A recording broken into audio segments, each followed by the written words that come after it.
Troupe. I come from the planet Mars, and I was created by the infamous robot L2P2. He sent me off to a faraway galaxy on a secret mission. Just before he set off, the EMP which destroyed the robot civilization on Mars. I have returned to help rebuild the robot civilization and welcome all of you to Sing Shawn. The stage and lights are all set up, so now we proudly present to you the Orchard Elementary Group Page Sing Show. The Orchard Elementary Group Page Sing Show. The Orchard Elementary Group Page Sing Show. The Orchard Elementary Group Page Sing Show.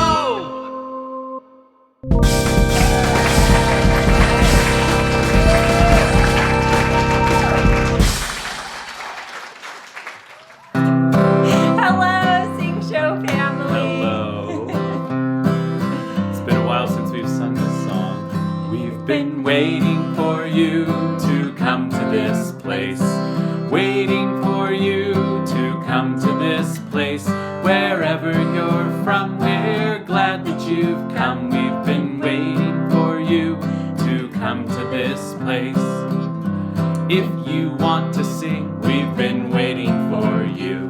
And if you don't want to sing, We've been waiting for you. Wherever you're from, we're glad that you've come. We've been waiting for you to come to this place. Wow.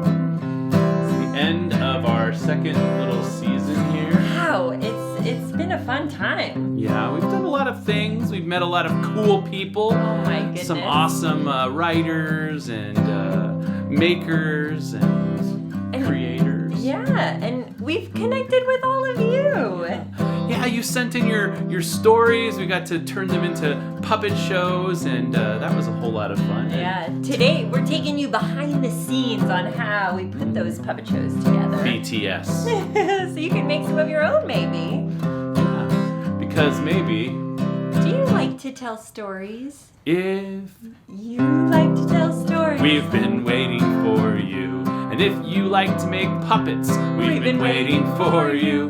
Wherever you're from, we're glad that you've come. We've been waiting for you to come to this place. We've been waiting for you to come to this place. Waiting for you to come to this place. Wherever you're from, we're glad that you've come. We've been waiting for you to come to this place. We've been waiting for you to come to this place. We're so glad you're here. Come on now, make some time to read. It's Mrs. Ray's book bag. Hi, readers. I've been out in the garden as the new month is upon us, trying to see what kinds of new flowers are blooming. And in this one special place where I planted a wildflower seed packet last year, I noticed when I was expecting to see some of the same varieties that grew last year, there are a whole bunch of new flowers coming up. Ones that weren't there last year. And it's kind of been a lot of fun, kind of like a mystery garden. Some of them I've never even seen before or knew which types they were. It gave me a chance to go out and explore and learn about new varieties of flowers. It also got me thinking about this week's book, Have You Ever Seen a Flower by Shawn Harris. This is his first book where he's both the author and the illustrator. Typically, I've loved his illustrations in the other books he's done. This one blew me away with the vibrant colors, the way he's used colored pencils to shade and blend. Check out the back here. With all of these varieties of flowers, I can't help but wonder about maybe there's some in here that are new to me as well. As I was enjoying all the illustrations, I also found myself having a sense of wonder about the story. Not only does he ask us questions about flowers and our connection to nature, but also our connection to our own self. How do we connect to the world around us? How do we feel as we grow and move throughout this beautiful world? As you go out this week, start looking around. Maybe take a walk around your neighborhood or in your own backyard and take a close look at the flowers around you. See what you notice. What do you wonder? And maybe even grab a journal and try drawing some flowers in the style of Shawn Harris. I hope you'll enjoy, and we'll see you next time. Come on now, make some time to read. It's Mrs. Ray's book bag.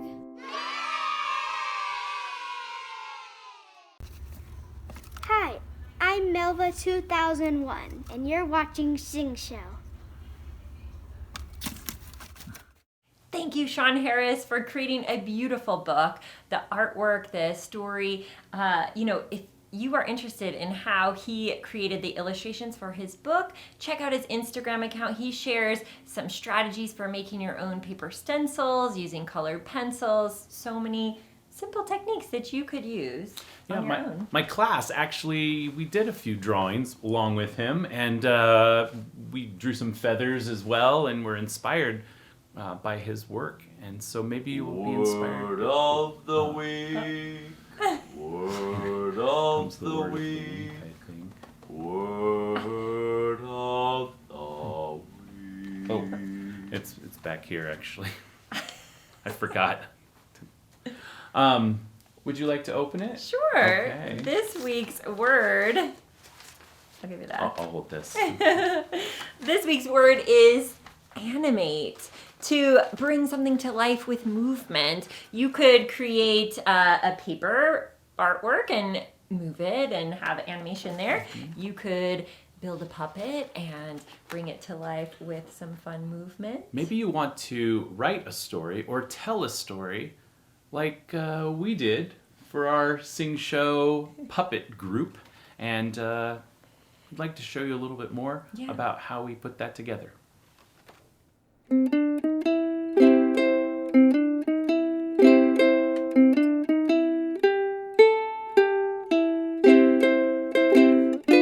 So the first thing when you're creating a puppet show you want to do is to think about what story do you want to tell, because that will determine the characters you might want to build.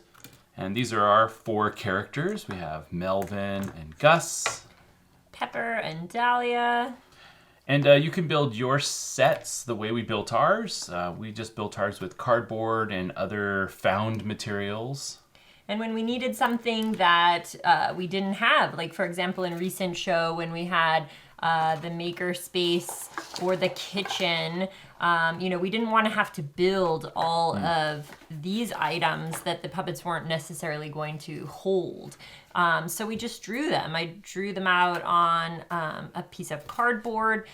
This piece that I chose had a bendable portion that I could turn and glue to be a stand, but you could always add your own stand, right. like this banana. We had drawn it on a piece of cereal box cardboard and then built its own little stand so that it could be on the counter. Mm-hmm. And then we had this one here too. Some other props and background would be like the rocket and the rocket ship, so that it can actually take off here. And so these are all just made out of flat pieces of cardboard and very simple. Right. You could build a puppet stage out of cardboard and put a simple black or a solid colored fabric to just let the audience use their imagination about what the setting looks like. Right. If we wanted the puppets to interact with a certain prop, we actually built them in 3D. Like I have this one here is the Diginator or whatever it is. And then we had the birthday cake episode where Gus was, baking a cake for Abby. And this one I just made from paper tubes. And then here's the book. I have the Portals to Saturn book. And some of the props we actually added sticks to so that the puppets could actually hold them. It's a little hard to get your puppet to hold an item like this. So we added the stick so we could hold the stick and just make it look like the puppet was holding it.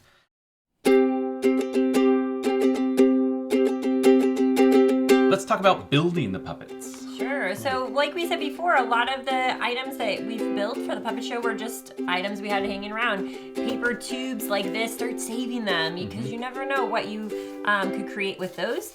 Cereal box or cracker box, pasta boxes. These are great things. When we were trying to build for the robot episodes, I had been playing around with the shape of the cereal box that I had, and it happened to look like a very geometric rectangular shape, which allowed me to build this robot hat, which ended up becoming part of an opening sequence, but it helped me figure out sizing for the puppets. Right. I built some hats for Melvin. Some of our characters we actually constructed, like here's the original Gus we've got here, and he's just got an apron on. So sometimes you can just put a costume on your character to when you change their scene or setting. Like with Melvin, I have some interchangeable hats for him. This hat here is his robot hat, which I wanted to kind of stylize off his original fez. And then I even have a hair hat for Melvin so that he can have some hair and not just be bald as Melvin the newscaster. However, sometimes we decided to just rebuild the puppet altogether. Right. So we wanted to be able to reuse the original characters and not fully change them. When I first started to build this robot hat, I thought, well, maybe I could put it on, and then that just seemed kind of challenging. So we decided to just rebuild a second Dahlia and a second Pepper. And so I took some of the main color schemes and elements that we had created originally to build their more robotic self. Yeah, and cyborg Gus here, built a second Gus and added some foil tape to make him look more robotic and a little robot arm. And I even included in this one a little LED light, so there's a little bit of tape inside here and a little battery to power the LED so that he can have his laser eye, and changed his hair to some wire instead of the rope hair. Some of our puppets are not tube puppets. They're just made out of just some card stock. This is just some just card paper. But you could use cereal boxes or other items like the Rover. And they're just flat because these characters are only in one scene and we didn't want to have to build an entire character. So we just drew a picture and colored it in and cut it out, and now we have a puppet. Yeah, and they're fun. I mean, you can have the multiples on the one. Right. Oh yeah, this one it actually has two. So one person can control just a single puppet and they don't have to use up another hand. So they're just attached together with a little bit of cardboard spacing in between. And then the first cat, or it's kind of our first cat in space, I guess, a little nod to Shawn Harris and Mac Barnett. But also our cat from The Cat Came Back has been a reoccurring character, and we gave him a little pizza, and that's just on a separate stick. So that's another flat character. We wanted it to have this sort of glass window effect, so we took a page protector and cut a piece of that. But you could also use a plastic bag or find a cardboard box, like a pasta box that has a window already attached. And if you find that pasta box, you could just create your spaceship even around that window, and you don't even have to cut it out. It's just ready to go. It's already attached and glued in place. It's a great idea. So that's what I would say, is always be on the lookout. When you're about to recycle or get rid of materials that you're done with, look and see, could it become something else? When Gus was frozen in outer space. Frozen Gus. We just found this as an old, I think there was some sushi or something in here, and so we just opened that up somehow and just popped Gus inside. We tried different things first, like we tried plastic wrap and bubble wrap, and this one was our favorite look, more like a block of ice. Yeah.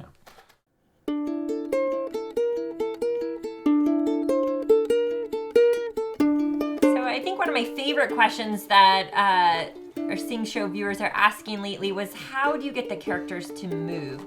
They saw how to build, but they wanted to know, how do you get their arms to move? I really want to do that. And there's a couple different ways. So Pepper and Dahlia, they both have an arm that's built from a pipe cleaner, just a wire that goes through their body. So you can use a push pin or have a grown-up help you poke a hole through the tube and just keep that piece long enough that it can go right through. So with Pepper, she just has a stick on one hand, and you'll notice it allows both arms to move at the same time. This is a great effect because you can have her hold something and still animate her. And then this one here with Dahlia, in this version of her, she has her hands together on the one stick. In her robot version, she's built more like Pepper. And Gus is similar. However, Gus has a tape arm. So this is just a piece of tape that's been doubled up and stuck to the side of his body.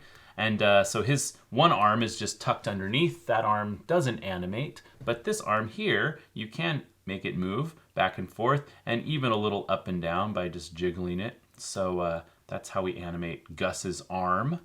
And then we have Melvin's arms. He's got two arms. He's one of the only characters that has two individual arms that can move. Sometimes when I animate him, I'll just let one hang to the side like this, and that just kind of, so you can move this one around and kind of point at things, or scratch his head or adjust his glasses or whatever. And then sometimes I'll hold both with one hand, and I can move them back and forth and up and down. And if you get really good, you can even get your finger in there and start to kind of move things around individually. Just kind of experiment with how to hold those two sticks and move them around. And his arms are just string arms. They don't go all the way through. They're just tied in the corners there. And so you have to move them individually. But then you've covered with paper on top of the string to kind of, it's kind of like if you think about how your arm and your bones are in your arms, where the joints are. Right. It's pretty cool. One last tip on animation is to give them some life. You want to get used to turning them around, looking at things. When they're talking, their arms might move. Maybe your character talks with their hands.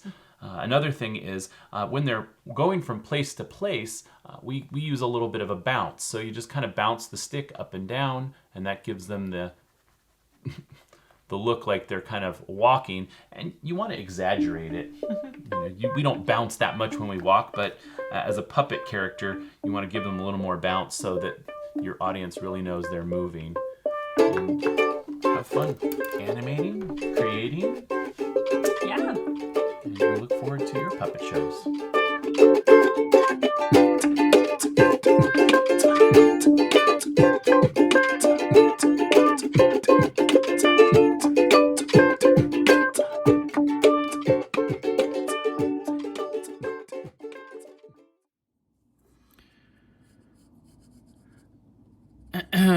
Oh, hi.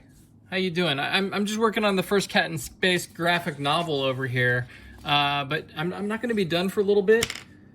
So why don't you, for now, enjoy another book that I worked on. This is Have You Ever Seen a Flower? By me, Shawn Harris. Thanks again to Shawn Harris for sharing his beautiful artwork and his amazing book. And thank you to all of our Sing Show family for joining us for all of these past episodes. We hope that you keep creating, keep reading, keep making, and keep singing all summer long. We'll see you in August with more special guests, more books, more projects, and of course, more songs. Our last song today is dedicated to all of you out there who have inspired us. We hope that you too feel inspired. This song is called Nothing That You've Seen Before.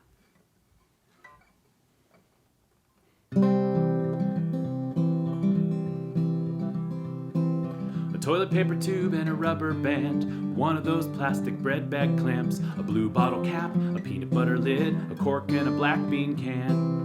Bend it, shape it, cut it in two, hold it all together with some tape and glue. If someone asks what is it you made there on the floor, tell them it's nothing that you've seen before.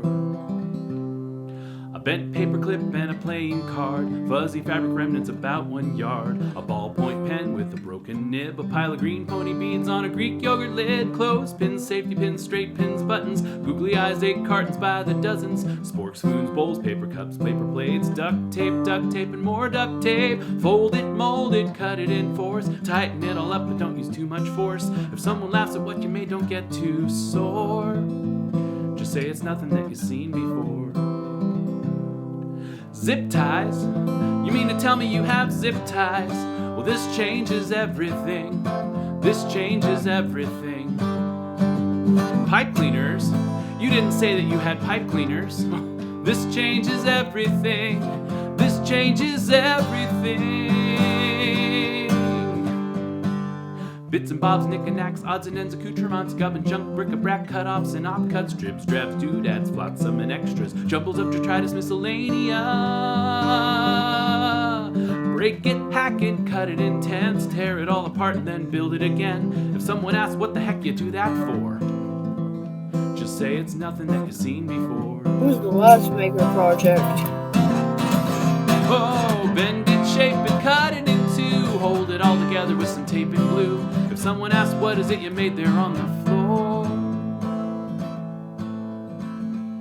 just say it's a mess and walk away.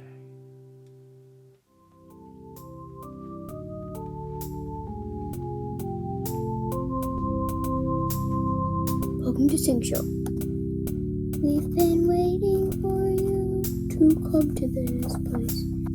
Word of the week. Word of the week. Today's word is summer. Last week's word was robot. Bye, robot. Bye, robot. Beep, boop, beep, boop, beep. Mrs. Ray's book bag. Hooray! Today on Mrs. Ray's book bag, I have the book Summer Feels Like Winter by Jessica Flynn. Check out the book. Bye. Mrs. Ray's book bag. Hooray! Special guest, special guest. Here is the special guest. Hello, I'm Amaya, but you can call me Maya. So, today I'll be talking about summer with you guys. The plant flowers in late summer. I was definitely not reading anything from Google. Okay, bye. Special guest, special guest, special guest.